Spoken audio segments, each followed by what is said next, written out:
AP, Statistics. Project. does, Anti. Trump. sentiment, Create. Response. bias, By. Abby. Rose, Rebecca. Redmond. and Gabrielle. She is Ella. Woo! introduction. Introduction. Introduction.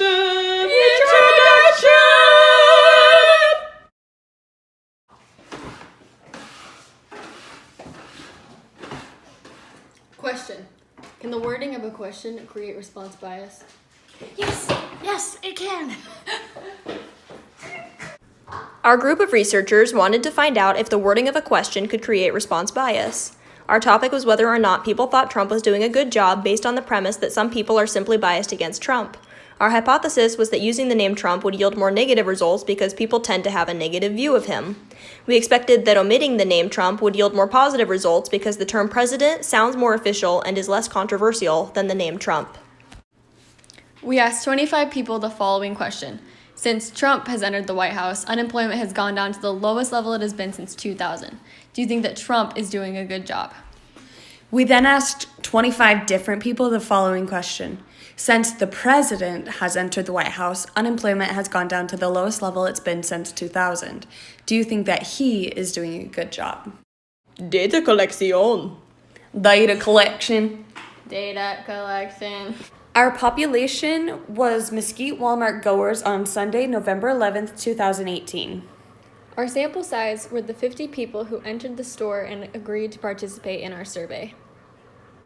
Here's our process. First, we stood in front of the Walmart in Mesquite and asked every person that we could catch coming into the store if they would participate in our survey. Some people were not interested in participating. Some people were from Canada. Next, Abby and I took turns asking the individuals either the non-biased question or the biased question. We alternated the questions to every other person that we talked to. Rebecca wrote down the responses and took notes. We continued this process until we had 25 non-biased responses and 25 biased responses. Grüß. Chats. And data. 68% of people who were asked if they thought Trump is doing a good job said yes, as opposed to the 32% who said no. On the other hand, of those who were asked if they thought the president was doing a good job, only 60% of them said yes, while 40% said no. Similarly, we see that when we look at the greater statistics of Democrats versus Republicans in Mesquite, Nevada, we see that 63% are Republicans and only 37% are Democrats. These numbers are all pretty comparable, but we see the greatest increase in an affirmative response from the group that was asked if they thought Trump was doing a good job.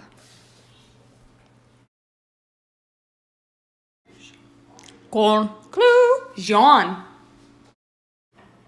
Our original hypothesis was that using the name Trump would yield more negative results because people tend to have a negative view of Trump. We didn't take into consideration the fact that 63% of the registered voters in Mesquite, Nevada are Republicans, so we actually had a greater number of people that supported Trump proportionate to that percentage.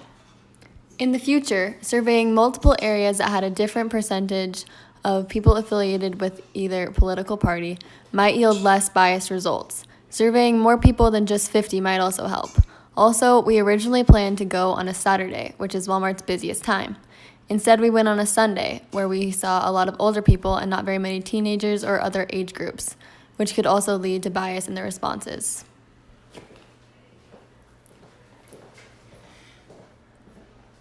Overall, we saw that people pretty much just stay with the opinion that they already had, regardless of how you phrased the question. We did, however, see a slight increase in the amount of affirmative responses for people who supported the name Trump. So, to answer our initial question, can the wording of the question create response bias? Our answer is that yes, the wording of the question can create response bias. We just didn't create quite the response bias that we thought we would. Also, here are some fun bonus things that people said to us. First of all, someone said, I'm from Canada, so I can't answer that. Another said, I'm a Republican. Anything that you want to say about Trump is a yes. And then someone also said, I am a Republican. Write that down. Another person said, I love Trump. I wish he would stay there forever. My all-time favorite person said, "Yes, absolutely. Let me go through your line again," and then proceeded to circle around us with his shopping cart and said, "Yes." Another person said, "Absolutely not. Makes me nauseous." Another said, "No, he is a scumbag." Another person said, "No." Does that answer your question? Last of all, No, I think he is a piece of... The general public is truly an amazing group of people.